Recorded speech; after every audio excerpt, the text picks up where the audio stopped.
So a lot of times when we do ray optics, one of the things we use a lot of are candles. Okay? For one is more historical, because back in the 1800s when they were studying optics, that's literally all they had was candles. Okay? Now, when you do ray optics, a lot of times what we're going to do is like pick a point, because it simplifies things. So if you were to actually look at what happens when a candle is like in the mirror and it's actually burning. So you would have all of these particles of high energy gas emitting light in all of these directions, okay? You've got light bouncing off the mirror and bouncing off the candle, so you've got these interactions. So there's literally like an infinite number of ways that you can view this. In reality, typically what we do is we pick just like a single point. So if you look at a mirror, and let's say here's your point A, and you have another point over here at B. And let's say you're going to treat A as the point source. Even though it's going to, there's all these different rays, we're only going to deal with one at a time. So when you deal with ray optics, so what you can do is draw what's called your normal line. That's going to kind of be your reference point. So if I come in here and draw this line, and this is the direction that that's going, this is what we call theta I. This is my angle of incidence. So what you assume is that when that bounces off, it's like a marble hitting and bouncing off this point.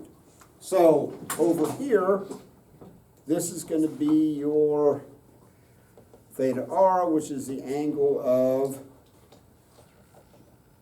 reflection. So as long as it's a flat mirror, you can assume that those two values are equal. So here's kind of your guiding light to determine if you can see something in a mirror. Jane, Carol, right now, can you see me? No. Okay, I can't see Jane off of that mirror. Now, so if you look at this, so here's the mirror. I'm here, Jane's over there. So if you look at what would have to happen, so as that light from Jane comes in and it hits that mirror, then it's going, that angle of reflection is going to be back over here. Guess what? I'm not within that. I can't see Jane. But if I move over here, let me know when you can see me, Jane. Okay? Because I can barely see Jane. So now, when I was over there, Jane couldn't see me in the mirror. Because that light bouncing off Jane, now I'm within that frame of what she can see. But if I'm over here, that light is still going like that, hitting that mirror and bouncing off. But I'm outside of it, so now I can't see it. Okay? So that's what you want to look at. It's like, can you basically make that triangle work out where you can be within that area? Okay. I hate these actually. Oh, we're in good shape. Okay. So you've got a relatively short assignment, and this is also give you time to work on the corrections if you want to. So,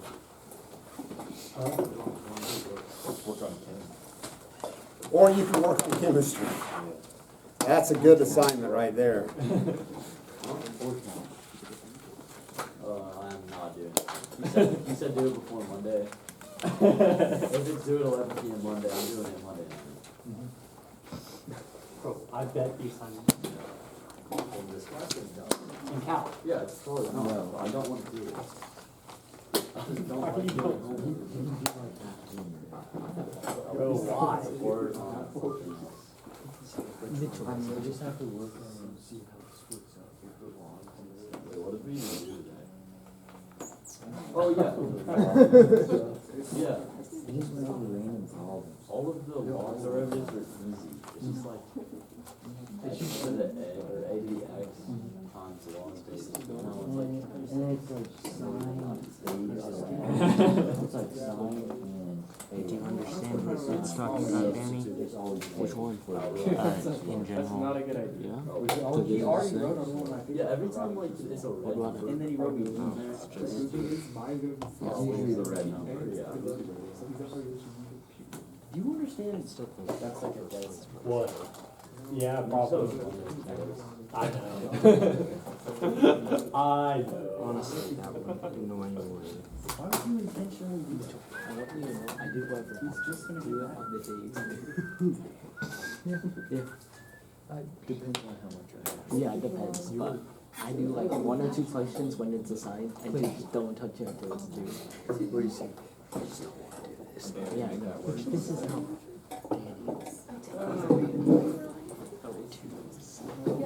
This is how persons work, because the way graphs Okay, when you get to problem number 6, are different. the best way to describe number 6 is like a trick shot, okay?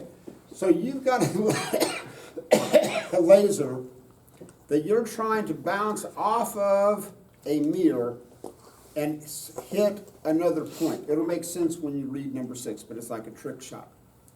Now, the whole key to this, and there's a couple of different ways you can do it. This is what I would recommend.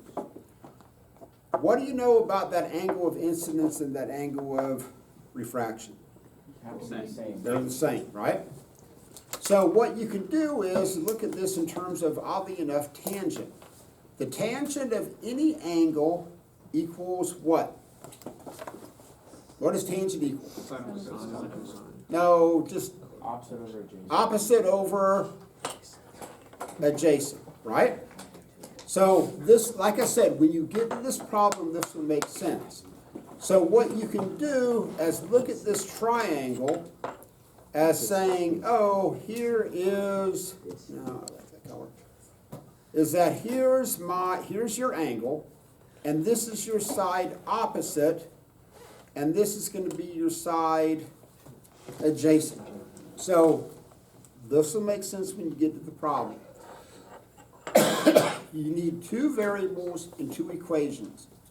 One of those is that if you make this distance over here x1 and this one x2, those x1 plus x2 has to add up to 10 centimeters. That will be one of your equations, okay?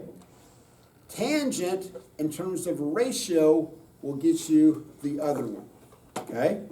But this is why it's handy that you don't get so wrapped up in, oh, tangent is sine over, it's just, no, tangent is just opposite over adjacent. So what, this will make sense. You want to set it up where you have two equations because you have two variables. And then you want to do the substitution process. So if all goes well, your answer to number 6 should be around 10 centimeters when you get done with it, okay? So your answer to number 6 should be around 10.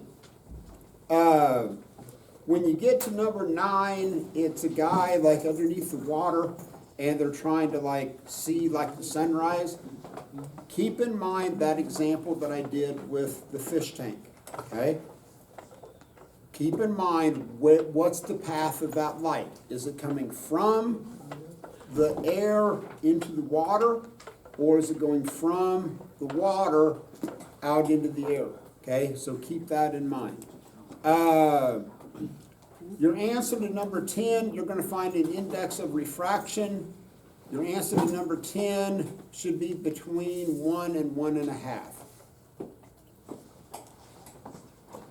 I'm done. You're on your own. So if you want to work on the corrections, work on the the corrections. If you wanna work on this assignment, work on this assignment. But yeah, If you wanna get a start on that chemistry, that might be a good idea.